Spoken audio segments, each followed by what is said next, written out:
요한복음 4장 39절입니다.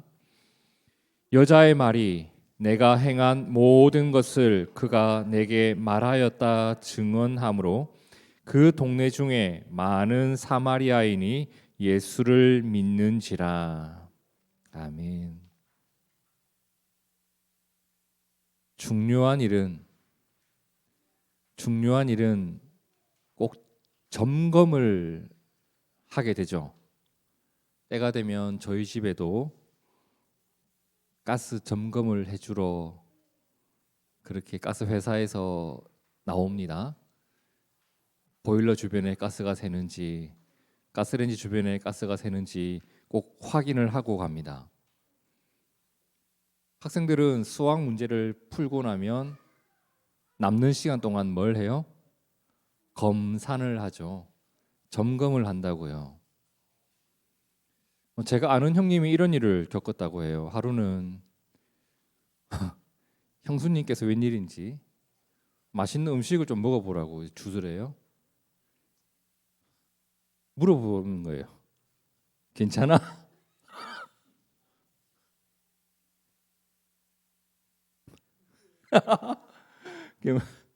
맛있다. 맛있다고 했는데 더 안 주고 애들아 와서 먹어라. 그 점검을 하죠. 내 아이에게 음식을 주는 일은 제가 그게 너무 웃겨가지고 점검을 해요. 여러분 그러지 마세요. 남편은 음식 점검하는 점검사가 아니에요, 그렇죠? 우리가 교회에서 뭐가 제일 중요해요? 참 중요한 것들이 많지만 예배가 참 중요하잖아요. 예배를 점검해야 돼요. 예배 가운데 다른 모든 것은 빠지거나 바뀔 수 있지만 절대 빠져서도 안 되고 바뀌어서도 안 되는 그 본질적인 내용이 있지 않겠어요? 오늘 우리의 예배는 제대로 되어 있는가 그것을 점검해 볼 수 있는 기준, 그 기준을 제시하는 성경 구절 가운데 하나가 그 유명한 요한복음 4장 23절과 24절 말씀이죠. 우리가 그 예배를 점검해 볼 수 있는 아주 예배의 기초가 되는 그 말씀을 함께 읽어볼까요? 시작. 아버지께 참되게 예배하는 자들은 영과 진리로 예배할 때가 오나니 곧 이때라. 아버지께서는 자기에게 이렇게 예배하는 자들을 찾으시느니라. 하나님은 영이시니 예배하는 자가 영과 진리로 예배할지니라.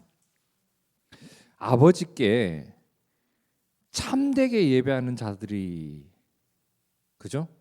아버지께 참되게, 그러니까 아버지께 거짓되게 예배하는 자들도 많아요. 엉터리로 예배하는 자들도 많아요. 근데 예수님이 참되게 예배하는 자들은 하면서 이렇게 말씀을 해주셨거든요. 자, 이 말씀은요, 예수님이 누군가를 찾아와서 그 사람에게 해주었던 말씀이에요. 예수님이 어디에서 누구에게 이 말씀을 해주셨어요? 날마다 예배가 드려지는 예루살렘 성전에서 가르쳐 주신 말씀인가요?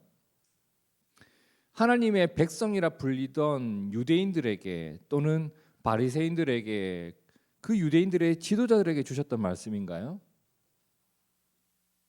예배의 기준이 되는 이 말씀을 예수님이 누구에게 주셨냐면, 자, 요한복음 4장 7절을 보세요.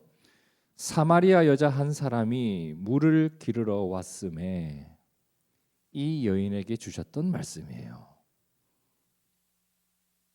수많은 교회에서 예배를 시작하면서 읽는 이 말씀이, 수많은 교회의 예배당에 붙어 있는 이 말씀이 성전이 있는 예루살렘이 아니라 무슨 성경 공부 시간에 가르쳐 주신 것이 아니라 사마리아에서 외롭게 홀로 살아가고 있던 한 여인을 어떤 우물 곁에서 만나서 그녀의 힘든 삶을 보다듬어주고 그녀의 마음속에 있는 갈증을 풀어주시며 주셨던 말씀이라는 겁니다.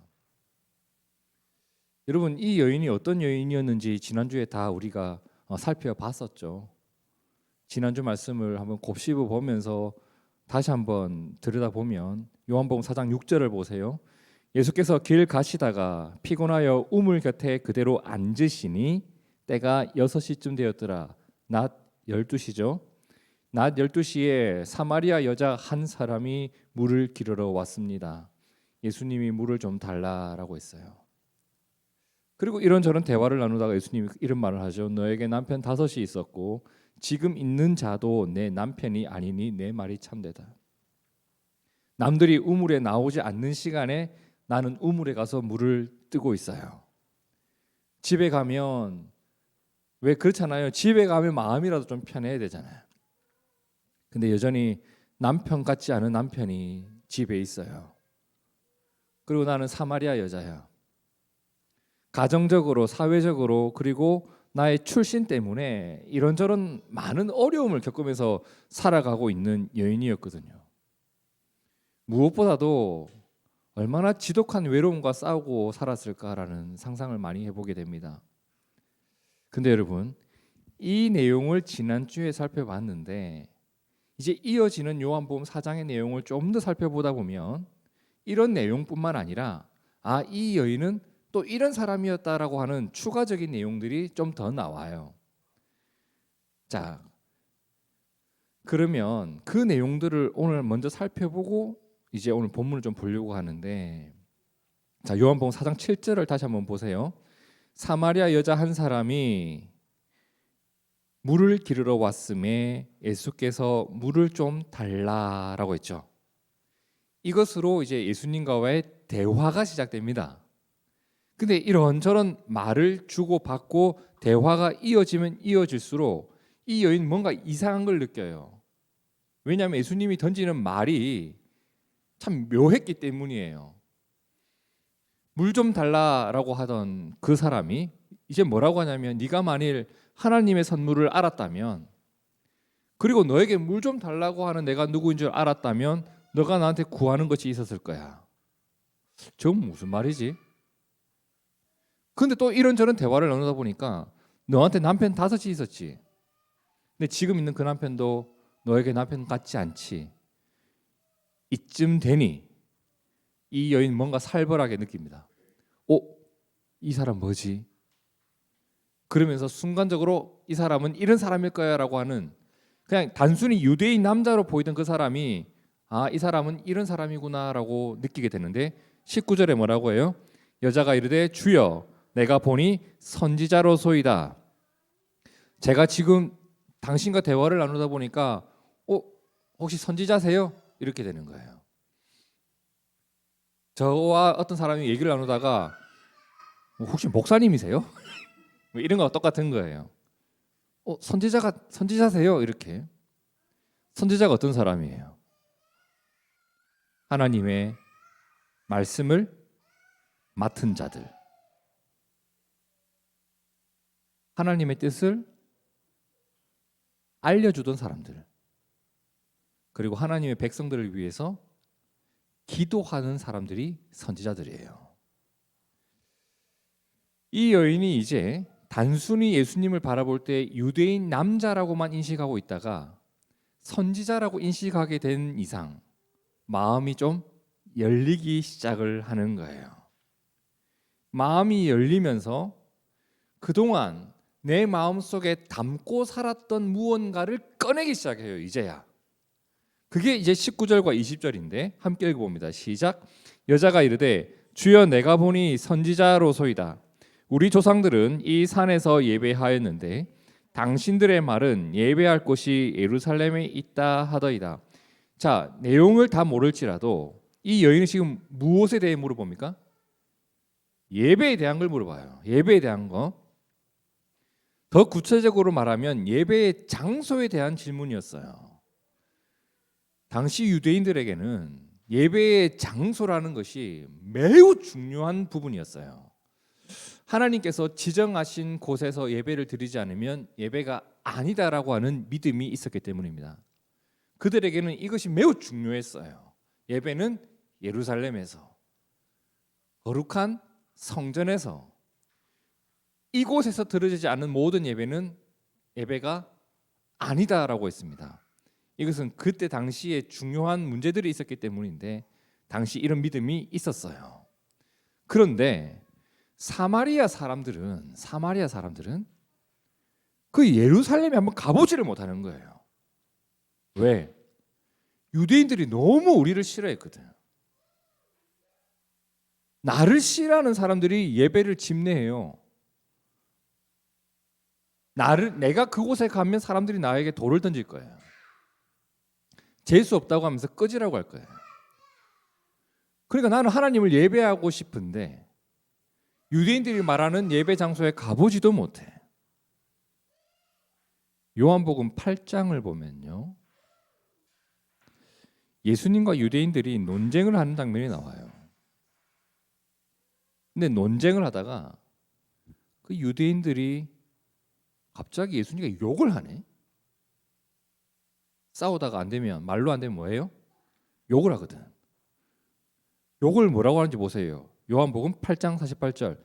유대인들이 대답하여 이르되 우리가 너를 사마리아 사람, 이 사마리아 사람 같은 놈아.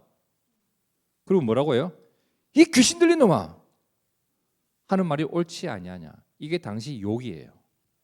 얘를 사마리아 같은 놈아, 이 귀신 들린 놈아. 귀신 들리다는 게 무슨 뜻이에요? 하나님이 버렸다는 뜻이거든요. 그러니까 사마리아 사람이다, 귀신 들렸다, 이게 거의 동의어처럼 사용하던 동급의 욕이었어요. 그러니까 얼마나 사마리아 사람들을 싫어했는지 엿볼 수 있는 부분이잖아요. 그러니까 이 사마리아 여인, 예배에 대한 갈망과 사모함은 있는데 늘 하던 데에서, 드리던 곳에서 드렸지 유대인들이 말하는 그 성전에 가보지도 못했던 여인이거든요. 그러니까 이 여인은 이것이 마음 한켠에 있는 예배에 대한 부담감이었어요. 과연 저 사람들은 이렇게 말하는데 내 예배가 하나님이 받으시는 예배일까? 내 예배가 늘 드리지만 내 예배가 온전한 예배가 되고 있는 걸까? 내 예배를 하나님이 받으셨으면 좋겠는데, 이런 마음을 가지고 살아가는 여인이었던 거예요. 여기서 알 수 있는 게 있죠. 이 여인은 예배에 대한 관심이 있었던 사람이에요. 선지자로 보이는 예수님을 만나자마자, 예수님을 선지자라고 인식하자마자 제일 먼저 던진 질문이 예배는 어디서 드려야 됩니까? 라는 질문이었어요. 제가 교회 다니면서 이런 질문을 받아본 적이 거의 없거든요. 이런 건 많이, 목사님 기도하면 저희 애가 대학 갈까요? 목사님 제가 11조를 하면 정말 재산이 따블 치게 되는 걸까요? 막 쌓을 것이 없도록 막 쌓아진다고 하던데 저는 늘 곳간이 비어져 있는데 이거 어떻게 되는 걸까요? 이런 거 물어보는 건 되게 많았거든요. 이 여인은 지금 관심이 예배에 있었습니다. 내 삶에 수많은 어려움들이 있지만 여지껏 하나님 바라보면서 예배 드려왔던 그 삶이 있잖아요. 놀랍게도 이 여인이 이렇게 어려운 현실을 이겨낼 수 있었던 전 힘이 되었을 거라 저는 믿어요. 여러분, 오늘 우리가 하나님께 예배 드리는 거 있잖아요. 늘 한 주에 한 번씩 반복되는 일 같고 그냥 하던 대로 하는 것 같지만 이 한 번의 일이 내 영혼을 살리고 세상에서 내가 짓밟히지 않고 말씀으로 살아갈 수 있는 힘이 되는 시간이라고요. 이러한 질문을 예수님이 받았어요. 예배는 어디에서 드려야 됩니까? 그때 예수님 주셨던 말씀이 그 유명한 요한복음 4장 23절과 24절이라고요. 여기서도 말고 거기서도 아니라, 장소가 중요한 게 아니라 뭐가 중요하다고요? 아버지께 참되게 예배하는 자들은 어디에서가 중요한 게 아니라 영과 진리로 예배할 때가 온다고 했습니다. 영과 진리로 예배할 때가 온다. 그런데 그 때가 언제냐면 지금이야, 지금. 아버지께서는 자기에게 이렇게 예배하는 자들을 찾으신다. 어떻게? 하나님은 영이시니 예배하는 자가 영과 진리로 예배할지니라.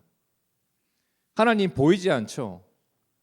보이지 않는 하나님 앞에서 예배를 드리니까 CCTV 앞에서 예배 드리는 것보다도 이상하게 드린다고. 내 모습을 CCTV로 찍고 있고 그게 TV로 생중계되고 있다면 우리의 자세는, 예배 태도는 바뀐다고요. 바뀐다고요. 제가 막 있잖아요. 그 막 이렇게 회중 비추는 교회들 있잖아요. 뭐 이렇게 카메라가 빙 돌아가잖아요. 그렇게 막 이렇게 있던 사람도 카메라가 날 딱 쳐다보면 이래요. 막 그 모습이 카메라 돌아가면서 그 앉아 있는 사람들의 앉아 있는 자세가 바뀌는 걸 본다고요. 막 이렇게 갑자기 막 이렇게 바뀐다고요. 하나님은 영이시니 보이지 않는 분이세요. 근데 그분이 우리를 보고 계신다고요. 예배하는 자가 성령 안에서, 진리 되신 하나님 말씀 안에서 진짜 진심으로 영과 진리로 예배하는 사람이 생각보다 그렇게 많지 않다고요, 여러분. 육과 욕망으로 예배하는 사람도 있습니다. 성령 안에서 믿음으로, 말씀 안에서 진리로, 진심으로, 전심으로 마지못해서가 아니라 나의 하나님께, 그분께 드려야 할 예배를 드릴 줄 아는 게 참된 예배다라고 주님 말씀하셨어요. 그러니까 장소가 중요한 게 아니라 따라 네가 예배자야 라는 거예요. 그런데 여러분, 중요한 일일수록 그렇잖아요. 이 여인 지금 예수님께 정말 예배에 대해서 소중한 것을 들었는데 지금 그 말을 준 사람이 누구예요? 나의 눈에는 아직까지 선지자야. 그래요? 일단 오케이. 당신의 뜻은 제가 알겠습니다. 근데 제가 확인을 나중에 한 번 더 해볼게요 라고 해요. 누구한테 확인을 하겠다고? 요한복음 4장 25절을 보세요. 여자가 이르되 메시아 곧 그리스도라 하는 이가 오실 줄을 내가 압니다. 하나님이 우리 가운데 구원자를 보내주실 텐데 그가 오시면 이 내용도 정확하게 우리에게 알려주실 거예요. 당신의 말은 제가 잘 알겠습니다. 근데 저는 그분에게 배워야 되겠습니다 라고 말을 하는 거예요. 일단 여기서 우리가 또 알게 되는 게 있죠. 이 여인은 어떤 여인이었어요? 그리스도를 기다리는 사람이었습니다. 여러분, 이게 소망이었어요. 나의 현재는 어때요? 가정에서도 힘들고 사회에서도 힘들고 물 뜨는 것조차도 힘든데 나를 반드시 더 아름다운 삶으로 이끌어 주실 하나님의 손길이, 역사가 내 삶 가운데 반드시 일어난다.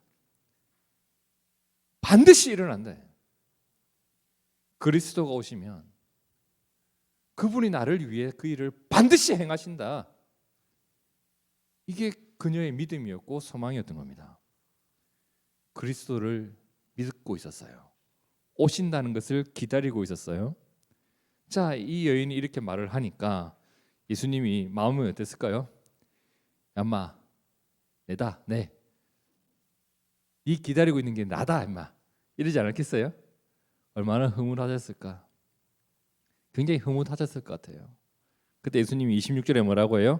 예수께서 이르시되 내다, 내가 그다. 야, 내가 왔다. 따라, 내가 왔다. 여기까지 대화를 하고 이 여인이 깜짝 놀랍니다. 하나님이 나를 위해 오늘을 준비해 주셨구나. 하나님이 나를 찾아와 주셨구나. 그리고 나서 어떤 일이 있었죠? 요한복음 4장 28절, 여자가 물동이를 버려둡니다. 그리고 그동안 사람을 마주하기 싫어했던 이 여인이 어떻게 해요? 동네로 들어가서 사람들을 찾아가요. 그러면서 내가 행한 모든 일을, 그동안 나의 살아왔던 삶을 내게 말해 주었던 이 사람을 봐라. 이분이 그리스도가 아니냐. 이분이 우리의 삶을 바르게 이끌어 주실 분이 아니냐. 이분이 하나님이 보내신 그분이 아니냐. 우리가 함께 기다리던 그분이 아니냐. 그랬더니 어때요? 사람들이 동네에서 나와 예수님을 만나러 그 우물로 나오는 장면이 오늘 말씀의 내용이에요. 자, 그럼 이제 오늘 말씀을 다시 한번 정리를 해봅시다. 사마리아에 어떤 한 여인이 있었다고 했죠. 그 여인은 사마리아 출신이고 사람을 피해서 낮 12시에 물들어 온 사람이었습니다. 6번의 결혼을 했지만 여전히 결혼 생활이 힘든 사람이었습니다. 이런 아픔 가운데에서도 한편으로 이 여인은 무엇에 대해서, 예배에 대해서 진심이 있었고, 그리고 나의 예배가 하나님이 받으시는 예배가 되어야 할 텐데라고 하는 의문과 갈증 속에서 살았던 사람입니다. 그리고 한편으로는 지금 나의 어려움을 해결해 주실 그리스도를 기다리면서 그것이 소망이 되어서 오늘을 버티고 이기며 살아왔던 한 여인이었던 겁니다. 그 여인을 예수님이 찾아간 거예요. 누굴 찾는? 나를 기다리고 있는, 나를 찾고 있는, 아버지께 예배하는 그 한 사람을 예수님이 찾아간 거예요. 예수님을 만나고 보니까 이 여인이 이제 마음속에서 해결된 게 있었어요. 내가 그동안 여기에서 예루살렘에 가보지도 못하고 이곳에서 의문을 품고 드렸던 모든 예배를 하나님이 받고 계셨구나. 그리고 내 삶을 그리스도께서 알고 계셨구나. 저분이 나를 세워주실 거야. 시편 40편 1절에 보면 이런 고백이 있어요. 함께 읽어볼까요? 시작. 내가 여호와를 기다리고 기다렸더니 귀를 기울이사 나의 부르짖음을 들으셨도다. 여러분, 하나님이 듣고 계시고 알고 계세요. 예배를 뭐 수천 명, 수만 명이 모여서 예배 드리는 곳에서 드려지는 예배도 예배지만 나 홀로 눈물 흘리면서 기도하는 그 자리도 예배의 자리가 된다고요. 사람 보기에 좋은 예배가 아니라 하나님은 영이시니 예배하는 자가 영과 진리로 예배하라고 했다고요. 자, 그녀를 찾아오신 예수님을 만난 이후에 그 사마리아 수가라는 동네에 이제 이런 일이 일어났다고 하는데 요한복음 4장 39절 보세요. 여자의 말이 내가 행한 모든 것을 그가 내게 말하였다 증언하므로 그 동네 중에 많은 사마리아인이 예수를 믿는지라. 그렇게 그곳이 하나님의 나라가 되고 교회가 되어져 가는 거예요. 이 여인의 삶과 그날 주님과의 만남을 떠올리며 묵상하는데 문득 떠오른 성경 구절이 하나 있었습니다. 시편 118편 14절과 17절인데 여호와는 나의 능력과 찬송이시요 또 나의 구원이 되셨도다. 내가 죽지 않고 살아서 여호와께서 하시는 일을 선포하리로다. 정말 애달픈 삶이었지만 그녀가 죽지 않고 살아서 주의 일을 전하는 이 모습, 저는 이것이 오늘 우리가 본받아야 될 믿음의 본이 아닌가. 믿음의 본이 어디 있었어요? 예루살렘 성전에 있었나요? 그 유명한 랍비에게 있었나요? 제사장에게 있었나요? 믿음의 본이 모두가 외면하고 등지며 거들떠 보지도 않던 저 우물에서 혼자 물뜨고 있었던 한 여인에게 있었다고요. 그래서 저의 믿음의 본은 저 어떤 목사님들이 아니라 여러분입니다. 이 작은 교회에서 그렇게 예배드리고 저 멀리서 예배드리겠다고 찾아오고 애 키우면서 찬양을 준비하고 하나님 우리를 도와달라고 하는 그 간절한 마음을 가지고 있는 여러분이 믿음의 본이 된다고요. 제가 여러분 보고 저도 신앙이 자라가는 것 같습니다. 이게 실제입니다. 제가 여러분 앞에서 그 목사님 참 훌륭하더라 이런 얘기 한 적 있습니까?